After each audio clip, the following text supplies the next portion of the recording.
An animal is calling. Will you answer? Beneath the hush of an ordinary morning, something extraordinary stirred in the silence.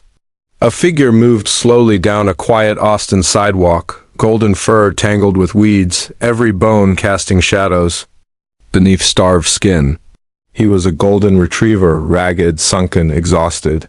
Yet in those amber eyes lived something ancient, something pleading. He didn't bark, he didn't beg. He simply walked, glanced back, and waited. Garrett, standing outside with his own dog, paused mid-step. The retriever stared at him, turned slightly, then looked again, beckoning, almost whispering with his body. "Come, follow, you're needed." It wasn't curiosity that moved Garrett forward, it was something deeper. A pull, an ache. A sense that somewhere, something had been crying too long in silence. "You okay, buddy?" he asked, voice low, no response.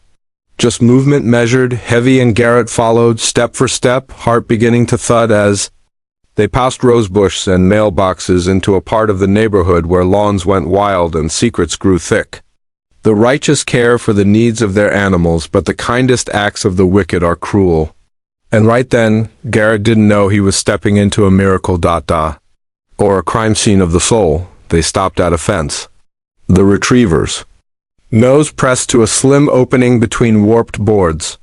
A sound escaped him, not a bark, not a growl, but something heartbreakingly human. A whimper. Garrett knelt, heart hammering, and squinted into the gap. His breath caught. Rusted metal, a cage, not for a dog. Not for anything meant to live free. Shadows inside shifted. Then, two eyes caught the light. Pale green, wild, wide, and empty. A bobcat, her ears torn, her coat dull, her body small. Like it had given up trying to grow. She didn't snarl. She didn't move, she just stared. Garrett backed away, throat dry, knees weak. The retriever sat beside him, watching, not scared, not surprised, but patient, like this was all meant to happen. Blessed are the merciful, for they shall obtain mercy. Garrett reached for his phone with trembling fingers and dialed. Animal control. Words poured out, broken, unsure. A bobcat. A cage. A golden retriever that had led him. It sounded like fiction. But it was real, too real. He waited. The retriever curled up beside the fence like a silent guardian of a soul that hadn't spoken in months. Time slowed. The wind creaked through. Dying trees. Inside, faint metal scratches told Garrett the bobcat was still alive, but barely. Then came headlights, an officer, then animal control. Garrett waved them in, trying to steady his voice as he explained. They listened, eyes narrowing, and one of them muttered something that turned Garrett cold. "We've had calls about this place before, but nothing ever stuck." The gate was locked, chained, but not for long, Bull Cutter sang. The fence creaked open. Garrett stayed outside. The retriever, to one paw lifted, ears forward, but not crossing the threshold. He knew the law of this rescue, like he was the messenger, not the savior. Inside shouts? Then a phrase that shattered the air. "We've got more than just the bobcat.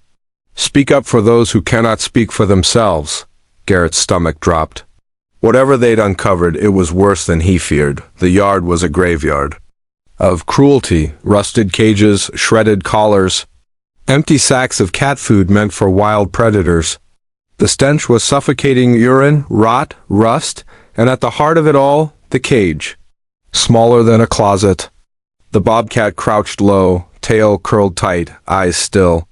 No growl, no panic, just surrender. One officer whispered, "She's young, 10, maybe 11 months." Another's voice trembled. "God knows how long she's been here." The retriever sat near the gate again, watching, silent, mourning. The officers approached the cage with slow care. Blankets, catch poles. One murmured softly, "We're not here to hurt you, girl." And in that moment, Garrett felt his throat close. His hands shook. The bobcat didn't resist, didn't flee. She blinked, slow and drained, as if blinking cost more than she had to give. Even the sparrow finds a home.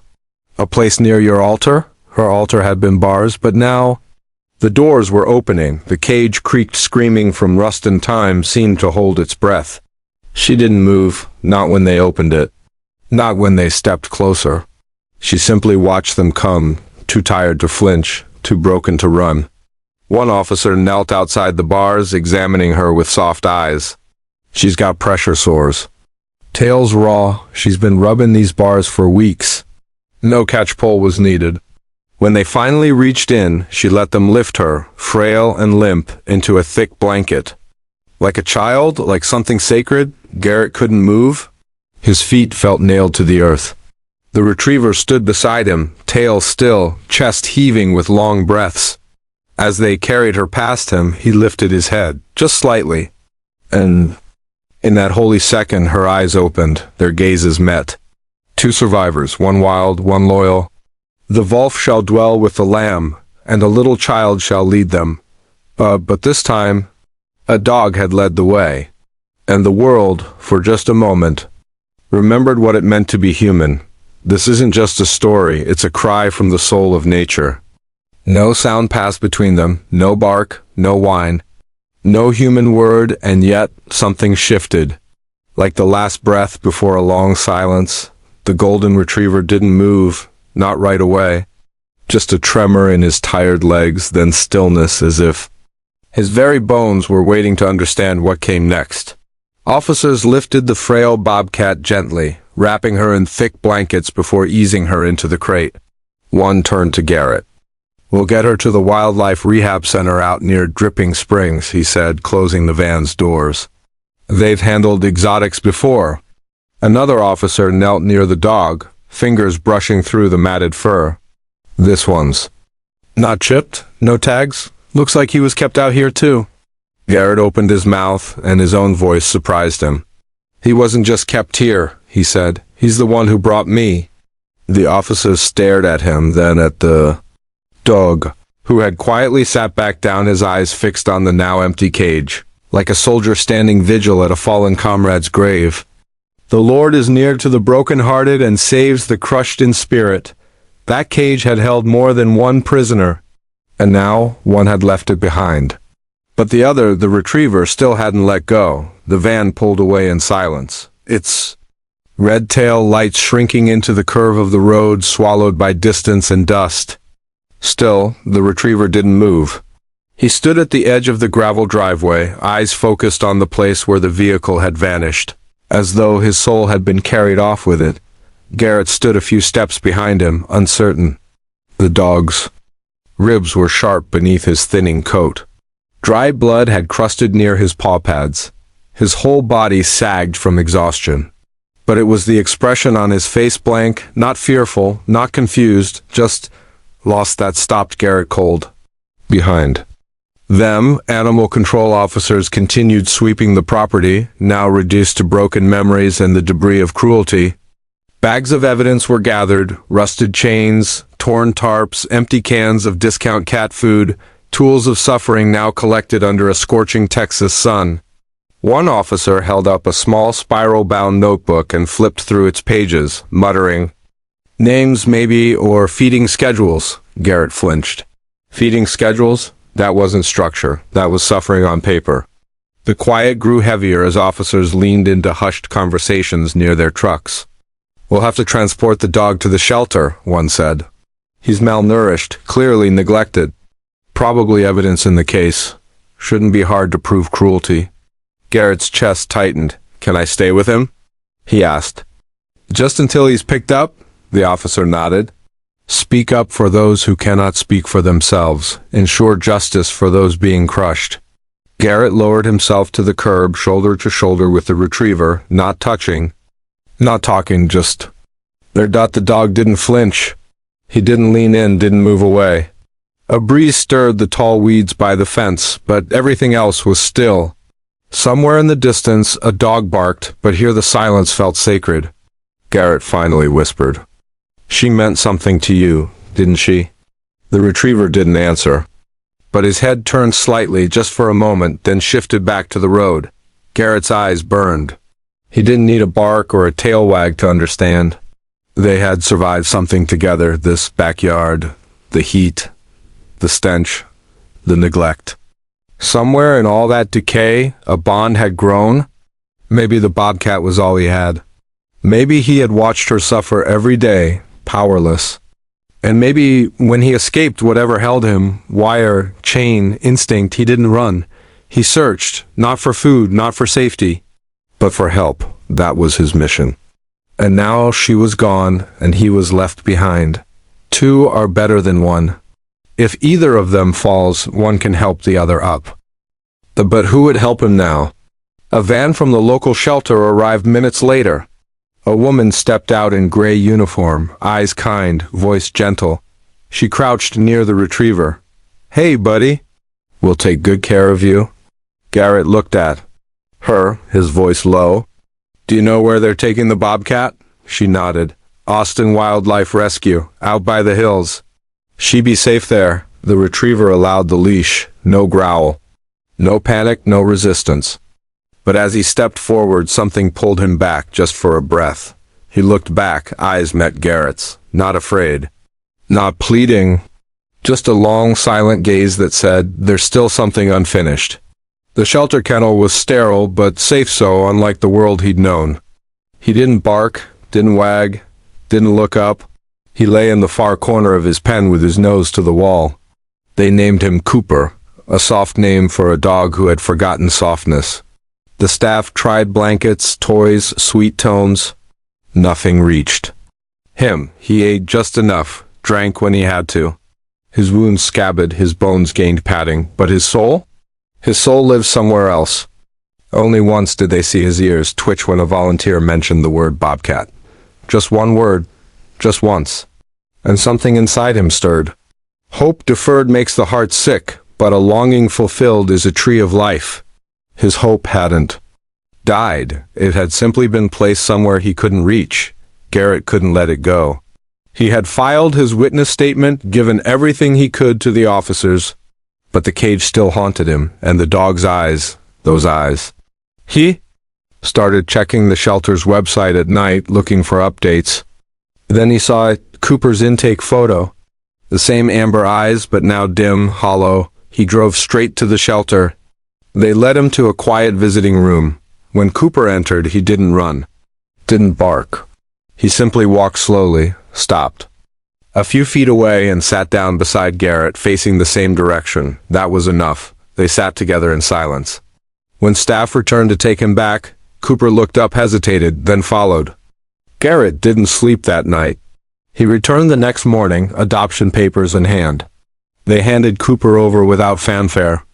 Back home, the dog moved cautiously, like the house was too clean, too quiet to be trusted. He sniffed every corner, curled near the door, didn't touch food, didn't drink. But on the second night, he found a spot near the back window and stayed there, staring into the dark. Garrett knew what he was searching for, who he was waiting for, so he made a call. The Wildlife Center didn't usually allow visitors, but when Garrett explained, the woman on the phone paused. She meant something to him? "I think he meant something to her," Garrett said. A long silence, then, "Come early, before feeding time. We'll bring her to the enclosure fence." No promises. Garrett looked at Cooper sleeping beside the door. "We're not asking for promises," he whispered. "Just a chance. Ask, and it will be given to you. Knock, and the door will be open to you." Gravel crunched beneath Garrett's tires as they pulled into the Wildlife Center at sunrise. The sky was soft with light. The fields stretched gold and dry beneath the waking sun. Cooper sat in the back seat, head low, ears alert, still and steady. But as the car slowed, his muscles tensed recognition or hope, maybe both. The center was modest. Wooden structures, shaded pens, enclosures tucked beneath old oaks. A place. Not for spectacle, but for healing. Garrett parked. Opened the door. Cooper jumped down without hesitation. His nose caught the breeze. His eyes scanned the horizon. He pulled gently at the leash, steady, not desperate, forward, certain, a woman in khaki met them at the gate, squinting toward the enclosure. Her name was Lavra. She knelt beside Cooper, and everything else stopped moving. The dog didn't bark. He didn't growl. He just stared through the morning haze as if something was pulling at him from beyond the wire fence. "This is the dog?" Lavra asked quietly, not taking her eyes off him. Garrett gave a solemn nod. His name's Cooper. He was with her. Back at the house, the words stuck like thorns in his throat. Lavra didn't reply. Instead, she turned and beckoned them, silently to follow. The gravel path crunched beneath their feet as they moved past tired aviaries, old oak trees hanging low with wisdom, and shaded pens where nature healed behind bars. Then they reached it, a wide field wrapped in thick mesh, tall grasses swaying, like time hadn't passed here. This was no cage, it was a mimicry of the wild, but even in this freedom, something was missing. She's not like other bobcats, Lavra whispered as they slowed. She doesn't climb, doesn't hunt, doesn't even hide. It's like no one ever taught her what being wild means. Garrett clenched his jaw. She's declawed, imprinted, too young when they took her. She was never meant to be caged, but now she can't go back. They reached the edge of the enclosure. The air was thick with stillness.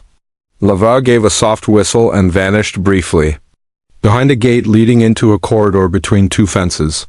When she returned, she wasn't alone. Two staff members carried a crate. Inside, a small shape curled into the farthest shadow it could find. The bobcat. She didn't hiss, didn't scream, just stared, green eyes wide with terror, like the world outside had betrayed her once before. And she wasn't ready to believe in it again. They opened the crate door and stepped back. For a long time, nothing moved, then one trembling paw, then another. She stepped out like every inch of earth might collapse beneath her. Thin legs, scarred paws, fur dull and matted like memory.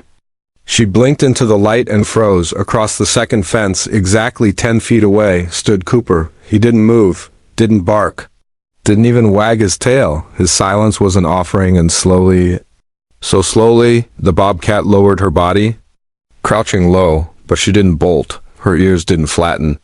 Her muscles stayed soft. Her head tilted not in fear, but in recognition. She took a step forward, then another. Suddenly, they were just inches apart, only the mesh separated them, and in that tiny space something passed between them. A stillness louder than any cry, a memory that never had words. Garrett saw it in her body. She wasn't trembling, she wasn't hiding. She was watching. Not them, him. Cooper lay down gently, his head resting on his paws, eyes fixed on hers. No commands, no expectations, just presence. And for the first time since she was pulled from that filthy backyard cage, the bobcat didn't look broken. Lavra stood with her arms crossed, her gaze locked on the impossible sight. She hasn't reacted to anyone like this, she murmured, voice caught in awe. Not once. Garrett didn't respond. He couldn't. He was barely breathing. The tension in his chest was new, not fear, not anxiety. Something else, hope, maybe. Fragile, but alive. She's watching him, Lavra continued. Not us. Do you think she remembers? Garrett's throat tightened. I think, she never forgot. Minutes passed, silent and sacred. The bobcat circled, tail flicking like a pendulum, learning time again. She stretched slowly, deliberately, as if her limbs were waking from a long sleep. Then she lay in the grass, not far, but far enough to watch. Cooper's eyes drooped, his breath calm. The sun danced across his coat. A warm wind drifted through the grass, and for the first time in days, Garrett saw something he hadn't in the dog since the rescue. Stillness, not peace, but the path toward it. They survive, Lavra said softly, watching the bobcat rest. But they don't recover, not really. Not fully. They don't trust, they don't rest.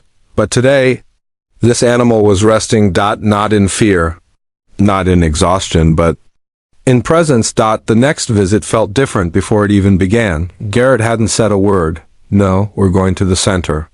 No names, no cues, but Cooper knew. The moment they turned off the highway, his ears stood alert. His tail swished once across the back seat. His eyes sharpened, fixed, focused. Like something inside him remembered. At the sanctuary gate, Lavra was already waiting, a knowing look in her eyes. She's been different, she said, restless, pacing the fence. We didn't understand why. Now we do.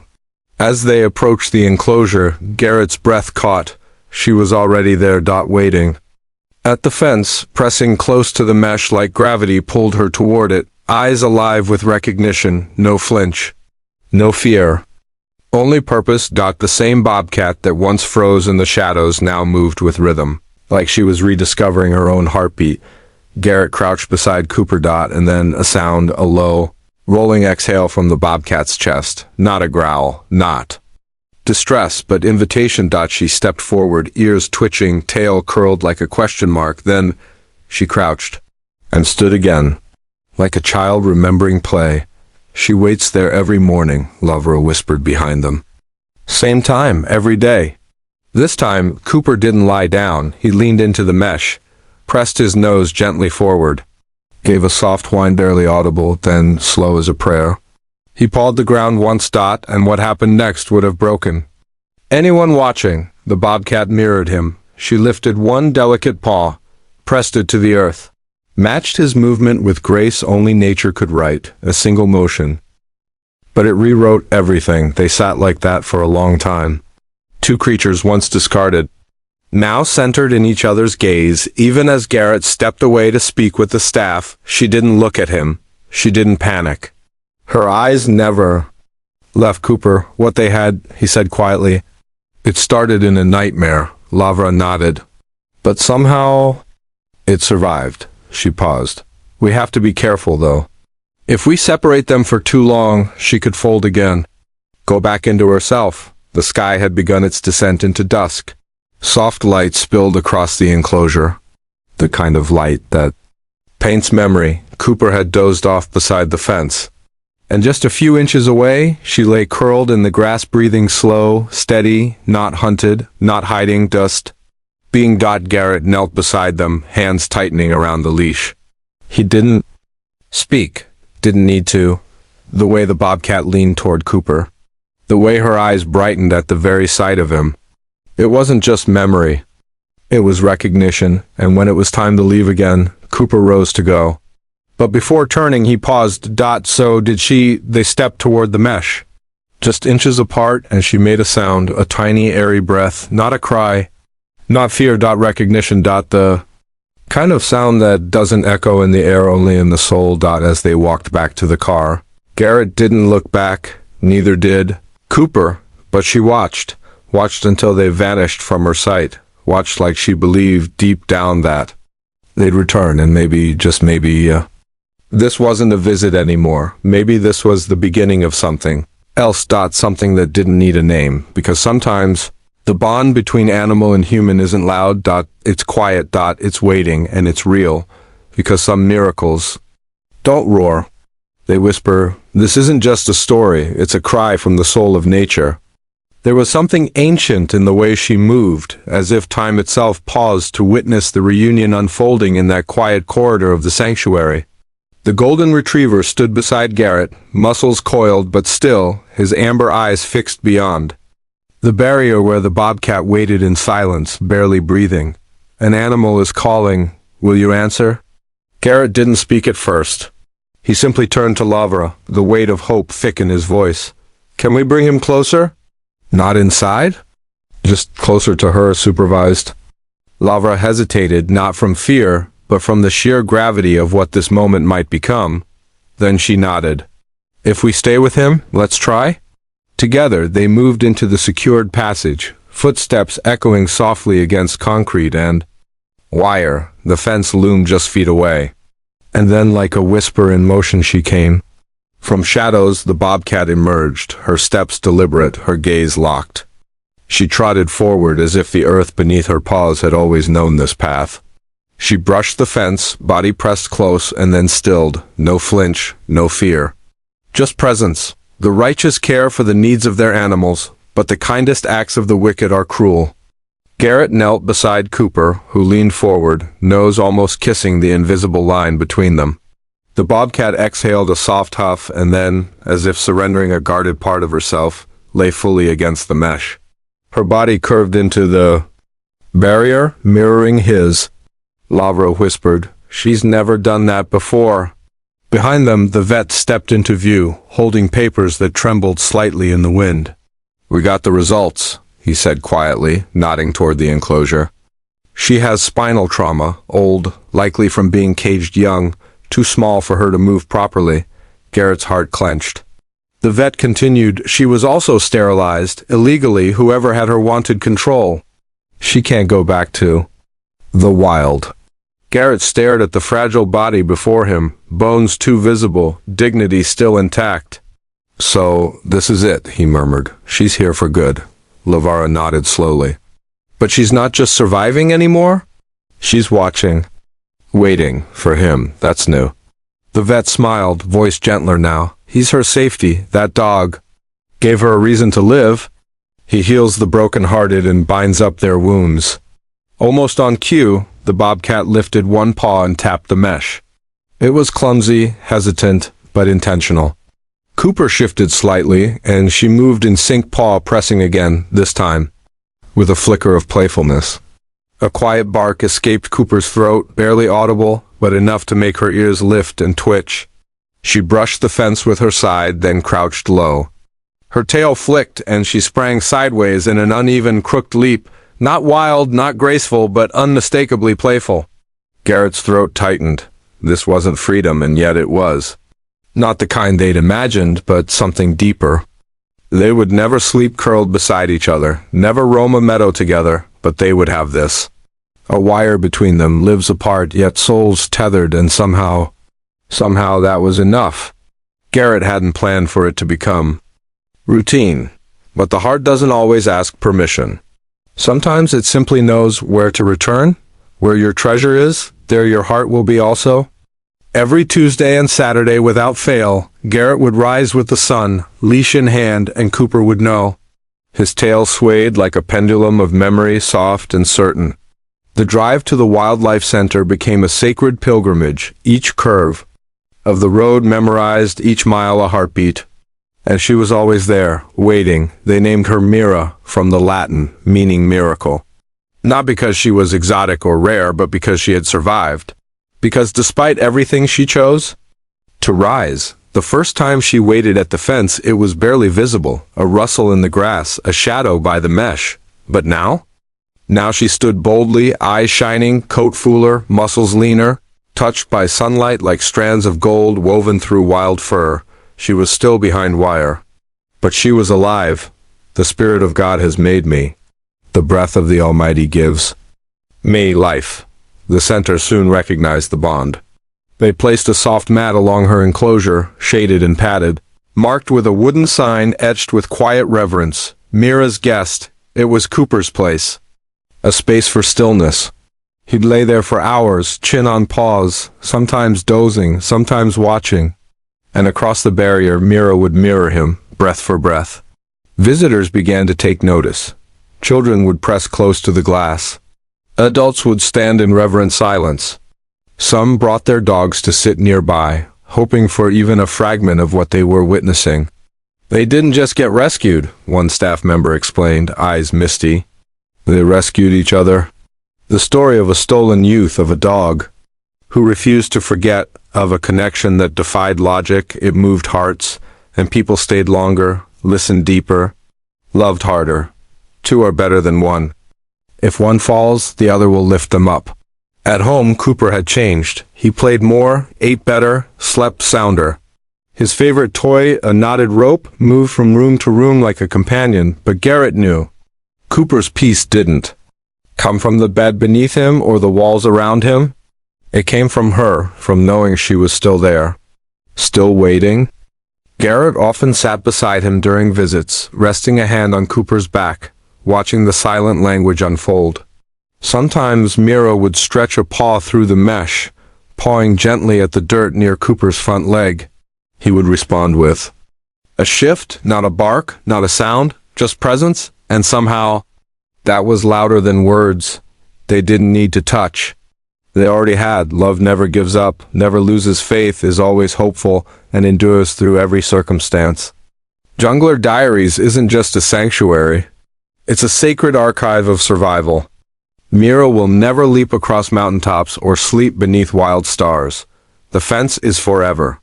But within it, something still breathes. Something wild. Something sacred. Because someone saw her? Because someone came back? Cooper never gave up. Not when he escaped that first time. Not when he led Garrett to her. Not when the world told them they were impossible. And now, twice a week, without fail, he returns. As she waits, not for food, not for people, but for him. I will not leave you as orphans. I will come to you. Children still come to see the bobcat who rises at the sight of a golden retriever. Adults grow quiet. Some weep. Some sit for hours watching them fall asleep, one on the cool earth, one on padded ground, both finally safe. In the end, Meera wasn't saved by medicine alone. She was saved by memory, by love, by a dog who refused to let the world forget. When you share these stories, when you watch, when you feel, you help. You bring light into dark corners. You help rescue what was nearly lost, because rescue isn't always a moment. Sometimes it's a bond. Join us at Jungle Diaries, where every animal's cry becomes a voice, and every voice becomes hope.